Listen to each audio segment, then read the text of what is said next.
ನಮಸ್ಕಾರ ಸ್ನೇಹಿತರೆ, ಕನ್ನಡಿಗ ಚಾನಲ್ ವೈಟಿಗೆ ತಮ್ಮೆಲ್ಲರಿಗೂ ಸ್ವಾಗತ. ನಾನಿವತ್ತು ಮನುಷ್ಯನಿಗೆ ಸ್ವಾಭಾವಿಕವಾಗಿ ಮಾಟ ಮಂತ್ರಗಳು ಹಾಗೂ ಇನ್ನಿತರ ಹಲವಾರು ಕಷ್ಟ ನಷ್ಟಗಳು ಆಗುವುದು ಸ್ವಾಭಾವಿಕ. ಆದರೆ ಮೊದಲಿನ ಕಾಲದಲ್ಲಿಯೂ ಕೂಡ ರಾಜ ಮಹಾರಾಜರಿಗೆ ಮಾಟ ಮಂತ್ರಗಳನ್ನು ಮಾಡಿಸಿ ಅವರನ್ನು ಸೋಲಿಸ್ತಿದ್ರು ಅನ್ನುವಂಥದ್ದನ್ನು ನಾವು ಕೇಳಿದ್ದೇವೆ. ಹಾಗೆ ಈಗ ಆ ಮಾಟ ಮಂತ್ರಗಳನ್ನು ಸಾಮಾನ್ಯ ಜನರಾದ ನಮ್ಮ ಮೇಲೆಯೂ ಕೂಡ ಪ್ರಯೋಗ ಮಾಡುವಂಥ ದುಷ್ಟ ಶಕ್ತಿಗಳು ನಮ್ಮ ನಡುವೆ ಇದ್ದಾವೆ ಅನ್ನೋದನ್ನು ನಾವು ಅರ್ಥ ಮಾಡಿಕೊಂಡಿಲ್ಲ. ಹಾಗಾದಾಗ ನಾವು ಸಂಕಷ್ಟಕ್ಕೆ ಸಿಲುಕಬೇಕಾಗಿರ್ತೈತಿ. ಜೊತೆಗೆ ಆ ಸಂಕಷ್ಟದಿಂದ ನರಳಿ ನರಳಿ ನಮ್ಮ ಜೀವನವನ್ನು ನಾವು ಬೇಕಾದಂಥ ಪರಿಸ್ಥಿತಿಯೂ ಕೂಡ ಬರಬಹುದು. ಹಾಗಿರುವಾಗ ಆ ಒಂದು ದುಷ್ಟ ಮಾಟ ಮಂತ್ರಗಳನ್ನು ನಾವು ಯಾವ ರೀತಿ ಅದನ್ನು ಪರಿಹಾರ ಮಾಡಿಕೊಳ್ಬೇಕು ಅನ್ನುವಂಥ ಒಂದು ವಿಶೇಷವಾದ ವಿಷಯವನ್ನು ಈ ಸಂದರ್ಭದಲ್ಲಿ ನಾನು ನಾಡಿನ ಜನತೆಗೆ ಪ್ರಸ್ತುತಪಡಿಸ್ತಾ ಇದ್ದೇನೆ. ಆಮೇಲೆ ಇಲ್ಲಿ ಬ್ಲ್ಯಾಕ್ ಮ್ಯಾಜಿಕ್ ಅಂತಾರೆ. ಅದನ್ನು ಬ್ಲ್ಯಾಕ್ ಮ್ಯಾಜಿಕ್ ಅಂತಂದರೆ ಮೊದಲಿನ ಕಾಲದೊಳಗೆ ರಾಜ ಮಹಾರಾಜರುಗಳಿಗೆ ಮಾಡ್ತಿದ್ರು. ಅಂಥ ಬ್ಲ್ಯಾಕ್ ಮ್ಯಾಜಿಕ್ ಅನ್ನುವಂಥ ಒಂದು ಮಾಟ ಮಂತ್ರದಿಂದ ಸಾಕಷ್ಟು ಜನ ರಾಜ ಮಹಾರಾಜಗಳು ಸೋಲನ್ನು ಕಂಡರು ಹಾಗೂ ಸತ್ಯಾನಾಶ ಆಗಿರತಕ್ಕಂಥ ಘಟನೆಗಳು ಕೂಡ ನಮ್ಮ ನಡುವೆ ಆಗಿದ್ದನ್ನು ನಾವು ನೋಡಿದ್ದೇವೆ, ಕೇಳಿದ್ದೇವೆ ಕೂಡ. ಹಾಗಿರುವಾಗ ಈಗಲೂ ಕೂಡ ಅಂಥ ಬ್ಲ್ಯಾಕ್ ಮ್ಯಾಜಿಕನ್ನು ಮಾಟ ಮಂತ್ರ ಮಾಡುವವರು ಪ್ರಯೋಗಗಳನ್ನು ಮಾಡ್ತಾ ಇರ್ತಾರೆ. ಅದನ್ನು ನಾವು ಎಚ್ಚರದಿಂದ ನೋಡಬೇಕಾಗಿರ್ತಕ್ಕಂಥದ್ದು, ಅದರಿಂದ ನಾವು ಪಾರಾಗಬೇಕಾಗಿರ್ತಕ್ಕಂಥ ಕರ್ತವ್ಯವನ್ನು ನಾವು ಪಾಲಿಸಬೇಕು. ಹಾಗಾದರೆ ಈ ಒಂದು ಬ್ಲ್ಯಾಕ್ ಮ್ಯಾಜಿಕ್ಕನ್ನು ಮ್ಯಾಜಿಕ್ ಅನ್ನುವಂಥ ಒಂದು ಮಾಟ ಮಂತ್ರದಿಂದ ನಾವು ಯಾವ ರೀತಿ ಪರಿಹಾರಗಳನ್ನು ಕಂಡುಕೊಳ್ಬೇಕು, ಯಾವ ರೀತಿ ಇದರಿಂದ ನಾವು ಹೊರಗೆ ಬರಬಹುದು ಅನ್ನುವಂಥ ಒಂದು ವಿಚಾರವನ್ನು ಕೂಡ ಸಂಚಿಕೆಯ ಮೂಲಕ ನಾನು ತಮಗೆ ತಿಳಿಸ್ಲಿಕ್ಕೆ ಬಯಸಿದ್ದೀನಿ. ಅದು ನಿಜಕ್ಕೂ ಕೂಡ ಒಂದು ದೊಡ್ಡ ದೇವಸ್ಥಾನ ಅಂತ ನಾವು ತಿಳಿದ್ರೂ ಕೂಡ ಅಲ್ಲಿ ಸಾಕಷ್ಟು ಜನರಿಗೆ ಈ ದೇವಸ್ಥಾನದ ಬಗ್ಗೆ ಅರಿವೇ ಇಲ್ಲ. ಹಾಗಿರುವಾಗ ಆ ದೇವಸ್ಥಾನ ಎಲ್ಲಿದೆ, ಅಲ್ಲಿ ಏನೇನು ಮಾಡ್ತಾರೆ ಅನ್ನೋದನ್ನು ಕೂಡ ಈ ಸಂದರ್ಭದಲ್ಲಿ ನಾನು ಹೇಳ್ತೀನಿ, ಕೇಳಿ. ಜೊತೆಗೆ ಈ ಒಂದು ಸಂದರ್ಭದಲ್ಲಿ ನಮ್ಮ ಬೆಂಗಳೂರಿನ ಹತ್ತಿರ ಇರತಕ್ಕಂಥ ಹಾಗೂ ನಮ್ಮ ಕರ್ನಾಟಕದಲ್ಲಿ ಇರತಕ್ಕಂಥ ಹಾಸನ ಜಿಲ್ಲೆಯ ಭೈರವೇಶ್ವರ, ಬೆಟ್ಟದ ಭೈರವೇಶ್ವರ ಅನ್ನುವಂಥ ದೇವಸ್ಥಾನ ಈ ಒಂದು ಮಾಟ ಮಂತ್ರಗಳಿಗೆ ಸಾಕಷ್ಟು ಪ್ರಸಿದ್ಧಿಯನ್ನು ಪಡೆದಿರತಕ್ಕಂಥದ್ದು. ಜೊತೆಗೆ ಎಂತಹ ಮಾಟ ಮಂತ್ರವೇ ಆಗಿರಲಿ, ಅದು ಬ್ಲ್ಯಾಕ್ ಮ್ಯಾಜಿಕ್ಕೇ ಆದರೂ ಕೂಡ ಅದನ್ನು ನಿವಾರಣೆ ಮಾಡುವಂಥ ಶಕ್ತಿ ಸಾಮರ್ಥ್ಯವನ್ನು ಪಡೆದಿರತಕ್ಕಂಥ ದೊಡ್ಡ ದೇವಸ್ಥಾನ ಹಾಗೂ ಈ ಬೆಟ್ಟದ ಭೈರವೇಶ್ವರ ದೇವಸ್ಥಾನ. ಈ ದೇವಸ್ಥಾನಕ್ಕೆ ಬೆಂಗಳೂರಿನಿಂದ 260 ಕಿಲೋಮೀಟರ್ ಮತ್ತು ಮೈಸೂರಿನಿಂದ ಕೇವಲ 180 ಕಿಲೋಮೀಟರ್ ಅಂತರದಲ್ಲಿ ಈ ದೇವಸ್ಥಾನ ಬರ್ತೈತಿ. ಆಮೇಲೆ ಇಲ್ಲಿ ಅಮಾವಾಸ್ಯೆ ಮತ್ತು ಶನಿವಾರಗಳಂದು ಇಲ್ಲಿ ವಿಶೇಷವಾದಂಥ ಪೂಜೆಗಳನ್ನು ಮಾಡುತ್ತಾರೆ ಕೂಡ.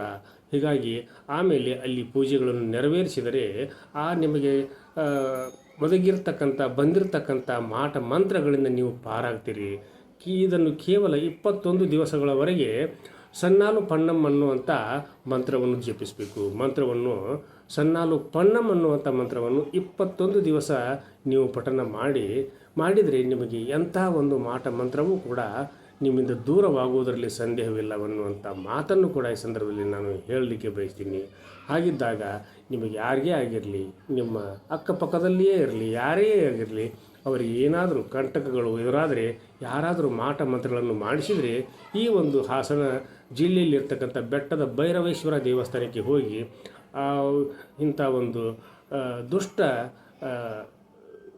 ವ್ಯಕ್ತಿಗಳು ಮಾಡಿರ್ತಕ್ಕಂಥ ಮಾಟ ಮಂತ್ರಗಳಿಂದ ಮುಕ್ತರಾಗಲಿಕ್ಕೆ ಸಾಧ್ಯ ಅನ್ನುವಂಥ ಒಂದು ಮಾತನ್ನು ಕೂಡ ಈ ಸಂದರ್ಭದಲ್ಲಿ ನಾನು ಹೇಳಲಿಕ್ಕೆ ಬಯಸ್ತೀನಿ.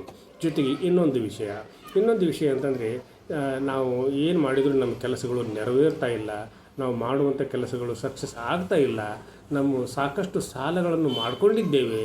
ಜೊತೆಗೆ ನಮ್ಮ ಹೆಸರು ಹೇಳಿದರೂ ಕೂಡ ನಮಗೆ ಯಾರು ಒಂದು ರೂಪಾಯಿ ಕೂಡ ಕೊಡದಂಥ ಪರಿಸ್ಥಿತಿ ನಿರ್ಮಾಣವಾಗಿದೆ ಅನ್ನುವಂಥ ಸಾಕಷ್ಟು ಜನರ ಅಳಲನ್ನು ಕೂಡ ನಾವು ಕೇಳ್ತಾ ಇರ್ತೀವಿ. ಅವರಿಗೂ ಕೂಡ ಒಂದು ಪರಿಹಾರವಿದೆ.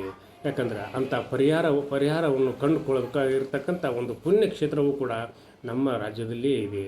ಅದು ಕೂಡ ಮಂಗಳೂರು ಜಿಲ್ಲೆಯ ಪೊಳಲಿಯ ರಾಜರಾಜೇಶ್ವರಿ ದೇವಸ್ಥಾನ. ಆ ದೇವಸ್ಥಾನಕ್ಕೆ ರಾಜ್ಯದ ದಿಗ್ಗಜ ಸಿನಿಮಾ ನಟರು ಹಾಗೂ ದೊಡ್ಡ ದೊಡ್ಡ ಮುಂಬೈ ಬೆಂಗಳೂರಿನಲ್ಲಿ ಇರ್ತಕ್ಕಂಥ ದೊಡ್ಡ ದೊಡ್ಡ ಉದ್ಯಮಿಗಳು, ದೊಡ್ಡ ದೊಡ್ಡ ವ್ಯಾಪಾರಸ್ಥರು ಕೂಡ ಹೋಗಿ ಗುಪ್ತ ಪೂಜೆಯನ್ನು ಮಾಡಿಸ್ತಾರೆ. ಜೊತೆಗೆ ಗಾಯತ್ರಿ ಪೂಜೆಯನ್ನು ಕೂಡ ಇಲ್ಲಿ ಮಾಡಿಸುವುದು ಉಂಟು.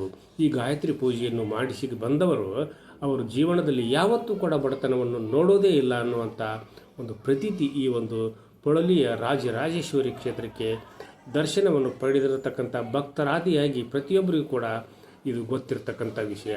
ಹಾಗಿರುವಾಗ ನಮಗೆ ಒದಗಿ ಬಂದಿರತಕ್ಕಂಥ ದಟ್ಟ ದಾರಿದ್ರ್ಯವನ್ನು ಕೂಡ ನಿವಾರಣೆ ಮಾಡಿಕೊಳ್ಬೇಕು. ಆಮೇಲೆ ಈ ಒಂದು ದೇವಸ್ಥಾನಕ್ಕೆ ಹೋಗಿ ಅಲ್ಲಿ ಗಾಯತ್ರಿ ಪೂಜೆ ಹಾಗೂ ಇನ್ನೂ ಹಲವಾರು ಪೂಜೆಗಳು ಮಾಡ್ತಾರೆ. ಆದರೆ ಆ ಒಂದು ಪೂಜೆಗಳನ್ನು ನೀವು ಮಾಡಿಸ್ದೇ ಇದ್ದರೂ ಕೂಡ ಆ ಒಂದು ಪುಣ್ಯಕ್ಷೇತ್ರಕ್ಕೆ ಹೋಗಿ ಒಂದು 15ರಿಂದ 20 ನಿಮಿಷ ದೇವಿಯ ಒಂದು ಸನ್ನಿಧಾನದಲ್ಲಿ ಕುಳಿತುಕೊಂಡು ಆ ಒಂದು ದೇವಿಗೆ ನಿಮ್ಮ ಒಂದು ಮನದಲ್ಲಿರ್ತಕ್ಕಂಥ ಭಕ್ತಿ ಭಾವವನ್ನು ಅರ್ಪಿಸಿ ಸನ್ನಾಲು ಪನ್ನಂ ಅನ್ನುವಂಥ ಸನ್ನಾಲು ಪನ್ನಮಲ್ಲ ಗಾಯತ್ರಿ ಮಂತ್ರವನ್ನು ಪಠಿಸಿದರೆ ಇಲ್ಲಿ ನಿಮ್ಮ ಶಾಶ್ವತವಾದಂಥ ಬಡತನಗಳು ದೂರವಾಗ್ತವೆ. ಜೊತೆಗೆ ಇಲ್ಲಿ ಗಾಯತ್ರಿ ಮಂತ್ರವನ್ನು ಪಠನೆ ಮಾಡಿದರೆ ಆ ಒಂದು ಗಾಯತ್ರಿ ಮಂತ್ರದಿಂದ ನಿಮ್ಮ ಎಲ್ಲ ಕಷ್ಟ ನಷ್ಟಗಳು ನಿವಾರಣೆ ಆಗ್ತವೆ. ಜೊತೆಗೆ ನೀವು ಕೋಟ್ಯಾಧೀಶರಾಗ್ತೀರಿ, ಸಾಕಷ್ಟು ಕೋಟಿಗಳನ್ನು ಸಂಪಾದನೆ ಮಾಡ್ತೀರಿ, ನಿಮಗೆ ಬಡತನವೇ ಬರೋದಿಲ್ಲ. ಇಲ್ಲಿ ಒಮ್ಮೆ ನೀವು ಹೋದರೆ ನಿಮ್ಮ ಜೀವನದಲ್ಲಿ ನಿಮ್ಮ ವಂಶಕ್ಕೇ ಶ್ರೀಮಂತಿಕೆ ಬರುವುದರಲ್ಲಿ ಸಂದೇಹವಿಲ್ಲವೆನ್ನುವಂಥ ಮಾತನ್ನು ಈ ಸಂದರ್ಭದಲ್ಲಿ ಹೇಳ್ತಾ ಇವತ್ತಿನ 2 ಪುಣ್ಯಕ್ಷೇತ್ರಗಳ ಬಗ್ಗೆ ನಿಮಗೆ ನಾನು ಮಾಹಿತಿಯನ್ನು ನೀಡಿದ್ದೇನೆ. ಸಾಧ್ಯವಾದರೆ ನೀವು 2 ದೇವಸ್ಥಾನಗಳಿಗೆ ಹೋಗಿ ನಿಮ್ಮ ಬಡತನವನ್ನು ನಿವಾರಿಸಿಕೊಳ್ಳಿ, ಕೋಟ್ಯಾಧೀಶರಾಗ್ರಿ. ಹಾಗೂ ಮಂತ್ರಗಳಿಂದ ನೀವು ತೊಂದರೆಗೀಡಾಗಿದ್ದರೆ ಆ ಮಂತ್ರಗಳಿಂದಲೂ ಕೂಡ ನೀವು ನಿವಾರಣೆ ಮಾಡಿಕೊಳ್ಳ್ರಿ ಅಂತ ಹೇಳ್ತಾ ನಾಳಿನ ಸಂಚಿಕೆಯೊಂದಿಗೆ ತಮ್ಮ ಜೊತೆ ಹಾಜರಾಗ್ತೀನಿ. ಅಲ್ಲಿವರೆಗೂ ನನ್ನ ನಮಸ್ಕಾರ.